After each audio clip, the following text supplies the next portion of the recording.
तो बच्चों आज हम डिस्कस करने वाले हैं 7 डे स्ट्रैटेजी क्लास 10th के लिए प्रिपरेशन के लिए, कि किस तरीके से जो बच्चे जिन्होंने अभी तक सीरियसली प्रिपरेशन नहीं करी है, अगर वो एक सीरियस प्रिपरेशन चाहते हैं ताकि उनके अपने बोर्ड में बहुत अच्छे मार्क्स आए, तो वो किस तरीके से अच्छे मार्क्स स्कोर कर सकते हैं।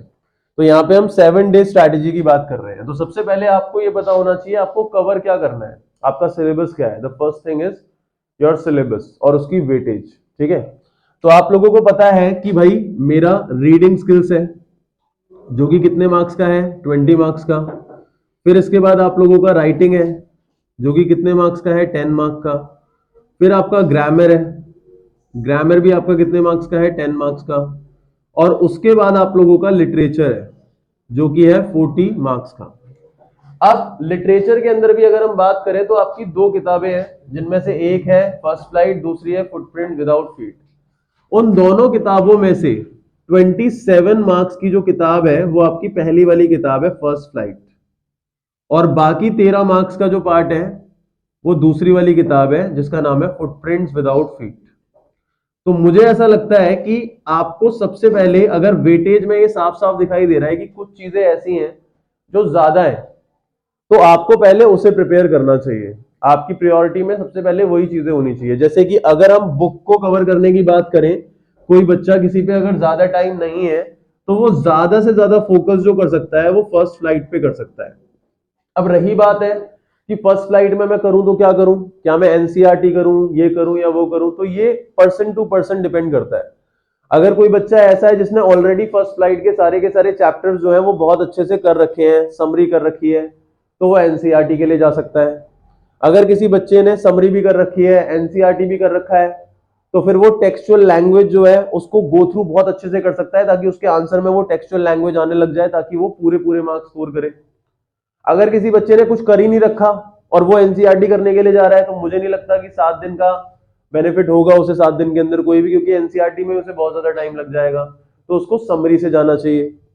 तो यहाँ पे पर्सन टू पर्सन डिपेंड करता है कि किसको किस तरीके से चीजें कवर अप करनी चाहिए। किसी पे अगर टाइम ज्यादा नहीं है, अगर कोई ये वीडियो इनफैक्ट बाद में देख रहा है या आप लोगों में से कोई बच्चा बाद में कुछ प्रिपेयर कर रहा है, तो मेरा ये मानना है कि फुटप्रिंट्स एक बार को ना भी करो अच्छे से तो चल जाएगा, लेकिन फर्स्ट फ्लाइट को बहुत ही अच्छे से करना होगा, जिसमें पोम्स भी करनी होंगी और चैप्टर्स भी करने होंगे। अब फर्स्ट फ्लाइट में पहली प्रायोरिटी क्या है, सबसे पहले समरी है। आपको हर एक चैप्टर की समरी आनी चाहिए, आपको हर एक चैप्टर की एक्सप्लेनेशन पता होनी चाहिए। इसके बाद एनसीईआरटी टेक्स्ट। अगर आप लोगों को लगता है कि भाई समरी मैंने कर रखी है, चैप्टर्स के बारे में मुझे पता है, तो एनसीईआरटी टेक्स्ट आप लोगों को पता होना चाहिए। अगर आपकी ये दोनों की दोनों चीजें हो गई हैं, तो उस केस में आपको इंपॉर्टेंट क्वेश्चंस जो है, जो आपके इंपॉर्टेंट क्वेश्चंस हैं, जो बच्चे जो एनसीईआरटी टेक्स्ट नहीं करने वाले हैं वो समरी के बाद डायरेक्टली ये चीज कर सकते हैं। जो इंपॉर्टेंट क्वेश्चंस हैं हर एक चैप्टर के, बेसिकली इंपॉर्टेंट क्वेश्चंस पीवाईक्यूज ही होते हैं। मैंने अपने हर एक वीडियो के अंदर, इनफैक्ट आप लोगों की हर एक क्लास के अंदर हर एक चैप्टर के इंपॉर्टेंट क्वेश्चंस बता रखे हैं कि वो क्या है। क्लियर? तो प्रीवियस ईयर क्वेश्चंस आप अच्छे से प्रिपेयर कर सकते हो। इसके अलावा अगर आपको प्रिपेयर करना है तो जो पोम्स है, अगर आप पोम्स के लिए प्रिपेयर कर रहे हो तो पोम्स की फिगर ऑफ स्पीच को स्टडी कर सकते हो, क्योंकि फिगर ऑफ स्पीच पे क्वेश्चन आ जाता है। इसके अलावा पोम की जो वोकैबुलरी है, वर्ड मीनिंग्स है, उसको प्रिपेयर कर सकते हो, उस पे क्वेश्चन आ जाता है। पोम का जो राइम स्कीम है उस पे कर सकते हो प्रिपरेशन, मतलब ये छोटा सा कॉन्सेप्ट बस समझना है और कुछ नहीं करना। इसके अलावा पोम एंड पोएट, इसके नाम जो है वो अच्छे से प्रिपेयर कर सकते हो। इसके अलावा रेफरेंस टू लाइन प्रिपेयर कर सकते हो कि भाई हर एक लाइन का मीनिंग क्या है। ये सारी की सारी चीजें अगर आप लोगों ने प्रिपेयर कर ली तो इसका मतलब लिटरेचर वाला पोर्शन बहुत ज्यादा अच्छे से हो जाएगा। फिर आ जाते हैं हम हमारे ग्रामर पे। तो ग्रामर के अंदर आपके 3 तरीके के क्वेश्चंस आने वाले हैं, जिसमें गैप फिलिंग आने वाला है, रिपोर्टेड स्पीच आने वाला है और एडिटिंग आने वाला है। मैंने आप लोगों को पहले भी बताया था कि एडिटिंग एक ऐसा टॉपिक है जो बहुत ही ब्रॉड है। अगर उसको करना है तो सिंपली जो मैंने एडिटिंग के टेक्निक्स बताए हैं, जो कुछ कॉन्सेप्ट बताए हैं, इनफैक्ट अपनी वीडियो में भी बताया है, तो उसके थ्रू आप लोग एडिटिंग कर सकते हो। उसमें कुछ शॉर्टकट रूल्स हैं जिसके थ्रू अगर 4 क्वेश्चन भी आ रहे हैं तो मुझे लगता है 2 से 3 क्वेश्चन तुम्हारे ठीक हो जाएंगे, सिर्फ उन रूल्स पे फोकस करके जो मैंने लिखवा रखे हैं। लेकिन उसके अलावा बाकी 1-2 क्वेश्चन किसी भी चीज पे आ सकते हैं, तो मैं ये नहीं कह सकता कि आपके पूरे मार्क्स आ जाएंगे। लेकिन जो रिपोर्टेड स्पीच है ये कुछ लिमिटेड सेट ऑफ रूल्स पे बेस्ड होता है। अगर इसको अच्छे से कर लोगे तो बहुत अच्छे से तुम्हारे मार्क्स आ जाएंगे। पूरे पूरे रिपोर्टेड स्पीच के अंदर जितने भी क्वेश्चन होंगे वो सारे तुम्हारे ठीक हो जाएंगे। और रही बात गैप फिलिंग की, तो गैप फिलिंग में एक दो क्वेश्चंस ऐसे होते हैं जहां पे एमसीक्यूज गिवन नहीं होते, अदरवाइज सब में एमसीक्यूज गिवन होते हैं। मोस्ट प्रोबेबली तुम ठीक कर सकते हो। गैप फिलिंग में भी वही, अगर तुमने एडिटिंग के रूल्स कर रखे हैं तो वो तुम्हारे को गैप फिलिंग में भी हेल्प करते हैं कि भाई हैज हैव के साथ वर्ब की थर्ड फॉर्म लगेगी, पैसिव वॉइस में हैज हैव बीन के साथ थर्ड फॉर्म लगेगा, उसी जगह हैज हैव बीन कॉन्टिन्यूअस में परफेक्ट कॉन्टिन्यूअस में आ रहा है तो आईएनजी लगेगा। तो वो सेंटेंस का स्ट्रक्चर देख के आपको समझना होता है कि भाई क्या लगेगा। तो ग्रामर का पोर्शन वहां पे कवर अप हो जाएगा। रही बात राइटिंग की, तो राइटिंग के अंदर आपका लेटर्स का टॉपिक है और एक एनालिटिकल पैराग्राफ का है। अगर हम लेटर की बात करते हैं बच्चों, तो लेटर के अंदर 4 लेटर हैं जो मेन है आप लोगों के, जिसमें letter to editor, placing order letter, inquiry letter और लेटर फॉर रिप्लेसमेंट जो कि कंप्लेन लेटर है। अगर आप 2 लेटर्स अच्छे से कर लेते हो जो कि है प्लेसिंग ऑर्डर लेटर और लेटर टू एडिटर, तो मेरे हिसाब से 99% चांसेस है कि इन दोनों में से कोई एक लेटर जरूर आएगा। अगर ये दोनों बहुत अच्छे से कर रखे हैं तो आपको इनको दूसरे 2 लेटर करने की जरूरत नहीं है। लेकिन अगर किसी पे टाइम है तो वो चारों के चारों कर ले तो ज्यादा अच्छा रहेगा, क्योंकि 1% भी कुछ भी हो सकता है, क्योंकि हो सकता है किसी सेट में ऐसा आ जाए, है ना, ज्यादातर में ना आए लेकिन एक में आ जाए और वो एक तुम्हारा बैड लग है, तुम्हारे पास ही आ जाए पेपर।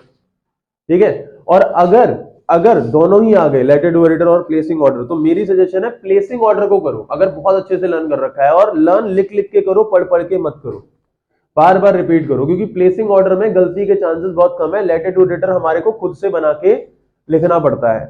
और रही बात रीडिंग स्किल्स की, तो रीडिंग स्किल्स के अंदर आपके अनसीन पैसेज आते हैं जो पूरे के पूरे किस चीज के ऊपर बेस्ड होते हैं, प्रैक्टिस के ऊपर।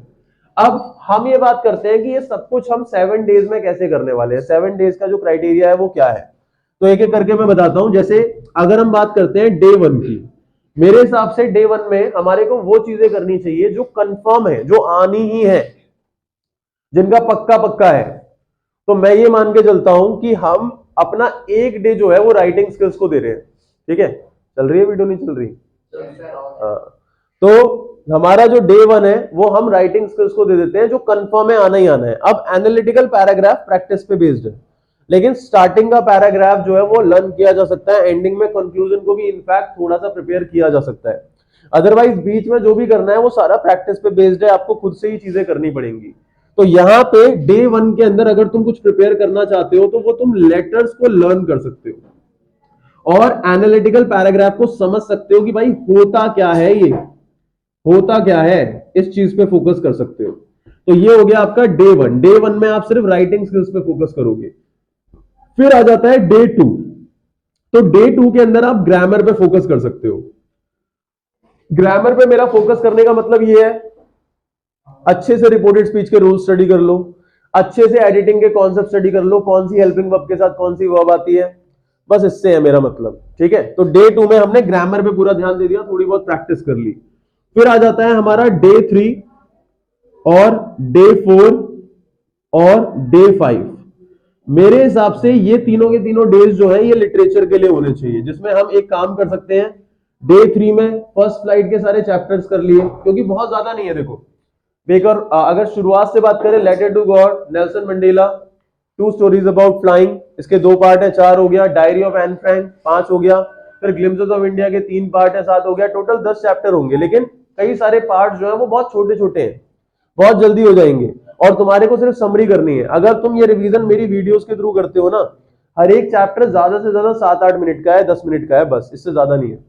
अगर किसी को भी रिवीजन करनी होगी हम क्लास में भी कर सकते हैं और वीडियो के थ्रू भी तुम घर पे कर सकते हो। क्लास में हमारे पास लिमिटेड टाइम होता है, घर पे तुम्हारे पास बहुत सारा टाइम होता है।